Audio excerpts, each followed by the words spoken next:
कभी कभी हमारी जिंदगी की सबसे बड़ी समस्या आलस नहीं होती है, बल्कि कल होती है। कल करूँगा, कल से पढ़ूंगा, और ये कल एक दिन इंसान को बर्बाद करके रख देता है। तो नमस्कार दोस्तों, मैं राहुल सिंह चौहान एक नई कहानी के साथ। आज की कहानी ऐसे ही एक लड़के की है, रोहन की, जो हर काम को कल पर टाल देता था। कल करूँगा। रोहन पढ़ाई में भी काफी तेज था। वह हर चीज को बहुत जल्दी समझ लेता था, लेकिन उसकी एक ही प्रॉब्लम थी। जब भी उसकी माताजी उसको बोलती कि रोहन पढ़ ले, एग्जाम आ रहे हैं, थोड़ा थोड़ा पढ़, तभी लिख पाएगा, लेकिन वो बोलता कि अभी तो बहुत टाइम है, कर लेंगे, बाद में पढ़ लूंगा मैं। फिर धीरे धीरे एग्जाम पास आए और एग्जाम में सिर्फ 1 महीना बचा था। फिर रोहन की माँ उसे फिर बोलती है कि बेटा पढ़ ले, अब 1 महीना बचा है। वह बोलता कि मैं सुबह जल्दी उठकर पढ़ लूंगा, लेकिन वह सुबह लेट उठता और दिन दोस्तों के साथ बीत जाते। ऐसे करते करते एग्जाम बिल्कुल पास आ गए और उसके पास सिर्फ 2 दिन ही बच गए थे।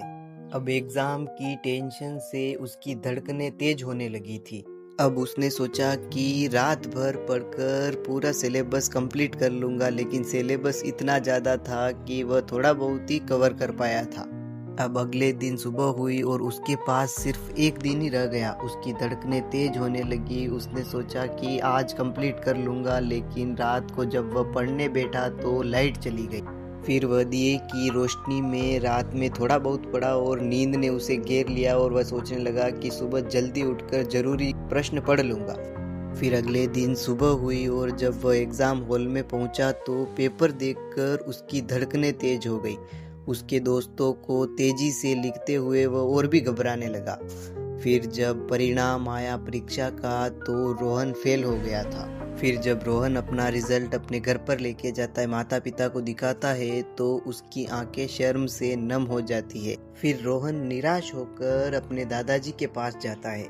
उसके दादाजी उसको एक पौधे की ओर इशारा करते हुए समझाते हुए कहते हैं कि देखो रोहन, ये पौधा है, अगर मैं इसे 10 दिन तक पानी नहीं डालूं और 10 दिन बाद इकट्ठा पानी डालूं तो क्या होगा। तो रोहन बोलता है कि ये पौधा तो सूख जाएगा।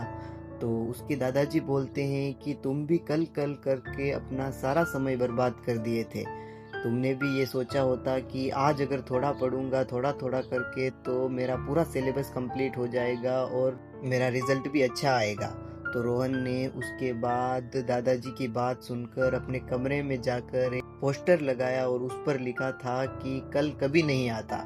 उसके बाद रोहन ने ये कभी नहीं कहा कि मैं कल करूँगा। वह रोज पढ़ता, थोड़ा थोड़ा कर और फिर अंतिम में उसने एग्ज़ाम दिया और एग्ज़ाम में अच्छा परिणाम आया। रोहन ने कक्षा में प्रथम स्थान प्राप्त किया था।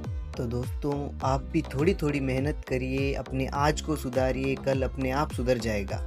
तो आशा करता हूँ कि आपको ये कहानी अच्छी लगी होगी। तो वीडियो को लाइक और चैनल को सब्सक्राइब करना मत भूलना। राधे राधे।